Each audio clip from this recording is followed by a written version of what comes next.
The morning walk from Bethany to Jerusalem is about 2 miles. The road drops into the Kidron Valley and rises toward the city walls. On the second day of that final week, the morning after the triumphal entry, Jesus and his disciples were on that road and he was hungry. Mark gives you that detail plainly. He was hungry. He saw a fig tree in the distance, and it had leaves. In April in Palestine, a fig tree with leaves from a distance tells you something. It tells you what is there before you arrive. Fig trees leaf out and produce their early fruit on the same schedule. When the leaves come, the early fruit comes with them. You see the leaves from the road, and you have reason to expect something when you get close. He walked to the tree and found nothing but leaves. Mark 11:13. And then, for it was not the season for figs, he said, "May no one ever eat fruit from you again." The disciples heard it. They kept walking. They entered Jerusalem, went into the temple, overturned the tables of the money changers and the seats of those selling doves, drove out everyone buying and selling, and spent the rest of the day teaching in the courts. They left the city when it got late. The next morning, same road, same 2 miles. Peter looked at the tree and stopped. It had withered from the roots. Mark 11:21. "Rabbi, look, the fig tree that you cursed has withered." Peter used the word cursed. He recognized what Jesus had said over the tree the morning before as a curse pronounced against a living thing, and now he was standing in front of the result. Jesus pivoted immediately into teaching about faith and prayer and forgiveness, which has always seemed like a sharp change of subject. The disciples are standing in front of a dead tree, and Jesus is talking about mountains moving into the sea. Most readers absorb the faith teaching and move on, uncertain about what the tree was doing in the story. Here is what the story is actually about. The strange part is not that Jesus cursed a tree that wasn't in season. The strange part is what Mark placed inside the fig tree story, and why that structure is the key to reading everything. Mark 11 opens the final week before the crucifixion. The first day, the triumphal entry. Crowds, cloaks spread on the road, palm branches, hosannas. Jesus rides into the city on a donkey. Then Mark 11:11 says something that is easy to pass over. And when he had looked around at everything, as it was already late, he went out to Bethany with the 12. He looked around at everything. The Greek word is periblepsamenos. It appears 5 other times in Mark's Gospel, always when Jesus is making a deliberate, evaluative assessment. He uses it in chapter 3 when Jesus surveys the Pharisees in the synagogue before healing the man with the withered hand. In chapter 10, before teaching his disciples about wealth. It is not a tourist's glance at impressive stonework. It is a survey. Jesus spent the first day in the temple and did nothing except look. Then he left. The next morning he was hungry. The fig tree was on the road. He cursed it, and they kept walking. In the temple, he overturned the money changers' tables, drove out the dove sellers, stopped people from carrying goods through the courts, and quoted Isaiah. The chief priests and scribes heard what happened and began looking for a way to kill him. That evening, Mark 11:19 says they left the city again. Morning of the third day, same road. The tree had withered from the roots 3 days. The fig tree opens the second day and closes the third. The temple is placed inside the fig tree story, sandwiched between the curse on the road and the withered tree discovered the next morning, with the same evening serving as the hinge. Mark does this structure 6 times in his gospel. He places one story inside another, the hemorrhaging woman inside the story of Jairus' daughter, the death of John the Baptist inside the disciples' mission journey, Peter's denial inside the trial of Jesus, so that the 2 stories are forced to read as one. The inserted story and the surrounding story illuminate each other. Neither means what it means without the other. The fig tree and the temple cleansing are not 2 events that happen to be near each other in the text. Mark placed the temple inside the fig tree story because they are the same story. That sentence has troubled readers for a long time. The standard reading runs like this: it wasn't fig season, so the tree couldn't be expected to have fruit, so the curse seems arbitrary or unfair. Some ancient commentators concluded the story must be purely symbolic, the tree didn't actually wither.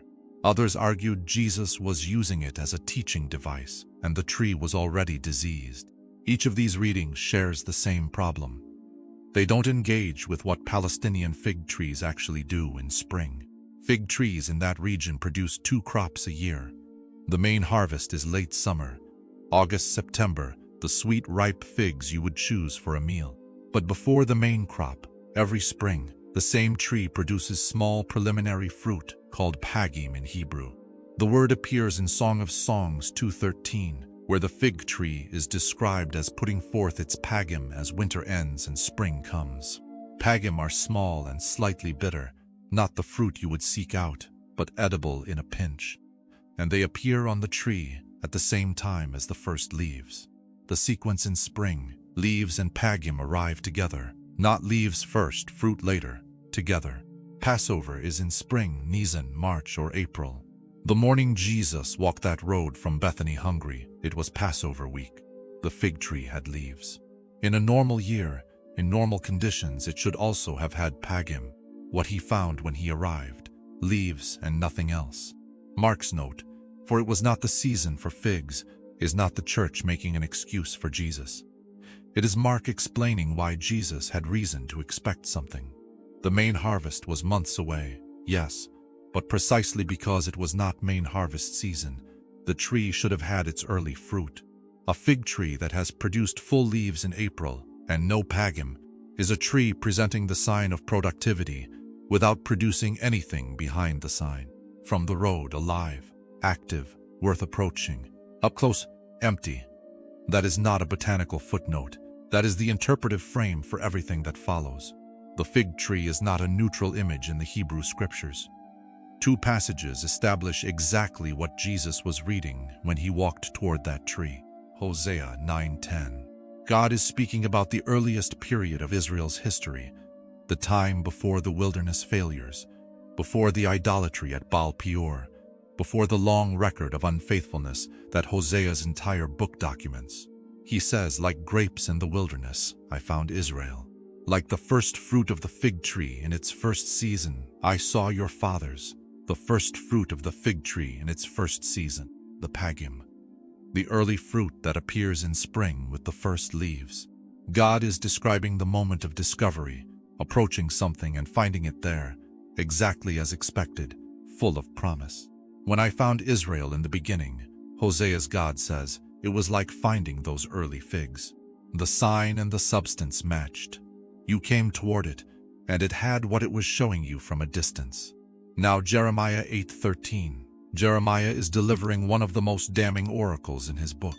He is describing the leadership of the people, the priests and prophets, who have been saying, peace, peace, when there is no peace, who have been treating the wound of the people carelessly, presenting an appearance of guidance while producing nothing of substance behind it. The indictment arrives in verse 13. When I would gather them, declares the Lord, there are no grapes on the vine, nor figs on the fig tree. Even the leaves are withered, and what I gave them has passed away from them. No figs on the fig tree, even the leaves withered. Between Hosea and Jeremiah, the arc is complete. What Israel was created to be, a fig tree producing its first fruit in season, worth approaching, the sign and the substance matching. What Israel became, a tree with no fruit behind its leaves, the leaves themselves going. Jesus walked toward the tree outside Jerusalem in the last week of his life. He saw the leaves. He came close. He found the thing Hosea described Israel becoming, every outward sign of a living, productive tree, and nothing behind it. He was not surprised. He was reading a sign he had read before, in the texts he had known since childhood, now standing in front of a living example of what those texts described. Now the temple, Mark 11:15-16. Jesus enters Jerusalem, goes to the temple, overturns the tables of the money changers and the seats of the dove sellers, stops people from carrying goods through the courts. Mark 11:17.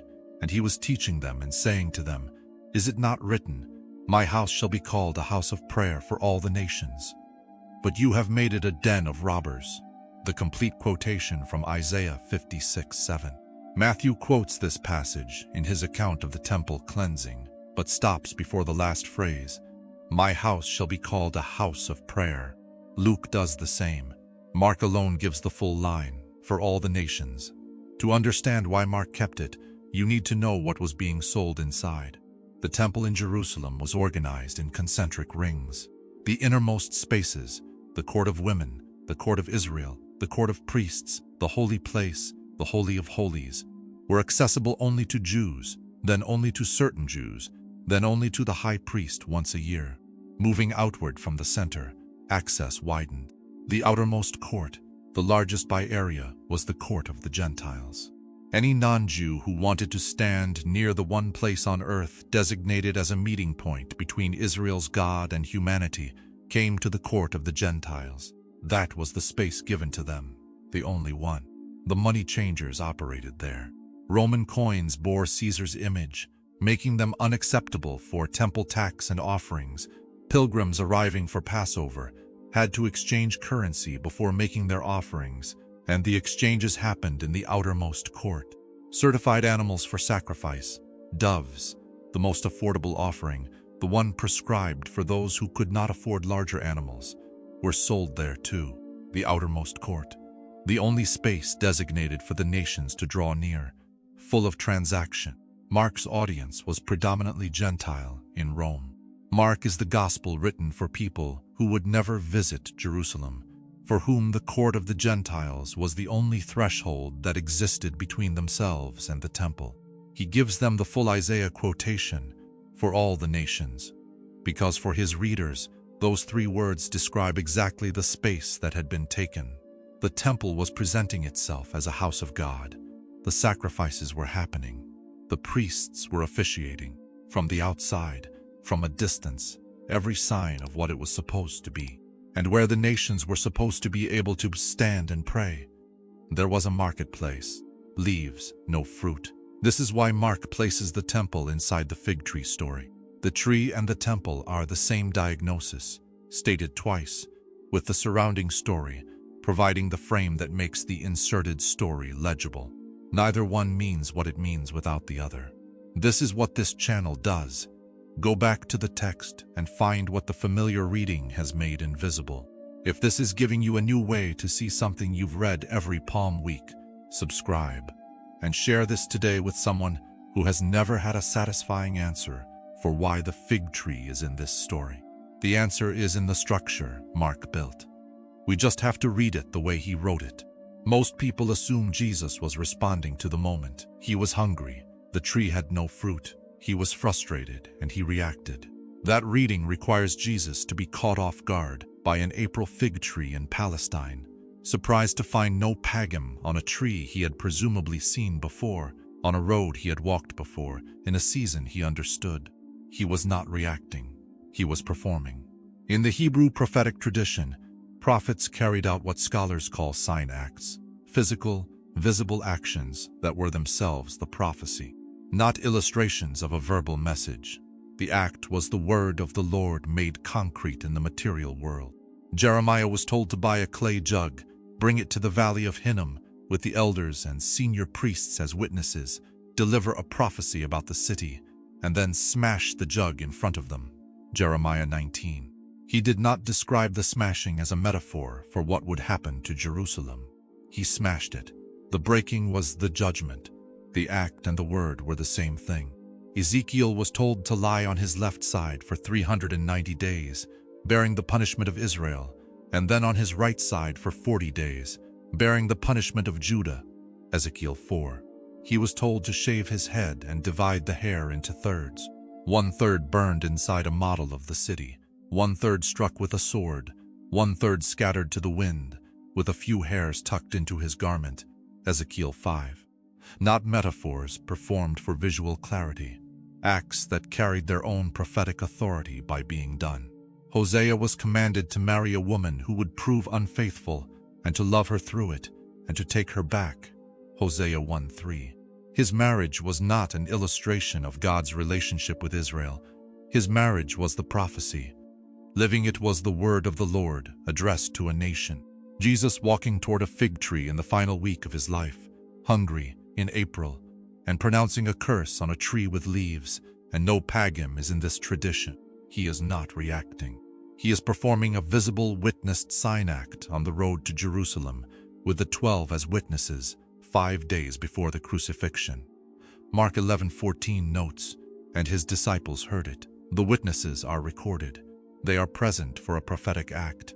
They will understand what they watched happen to the tree, when the same thing happens to what the tree signified. 2 chapters later, the Mount of Olives. The disciples point to the temple buildings. Mark 13:2, "And Jesus said to him, 'Do you see these great buildings? There will not be left here one stone upon another that will not be thrown down.'" The curse on the fig tree and the prophecy over the temple are one utterance, spoken across 2 days. Day 3, morning, Mark 11:20, "They saw the fig tree withered away to its roots, not from the top, not pruned back, from the roots." Pruning preserves the root system. A tree can be cut entirely to the ground, and the roots remain.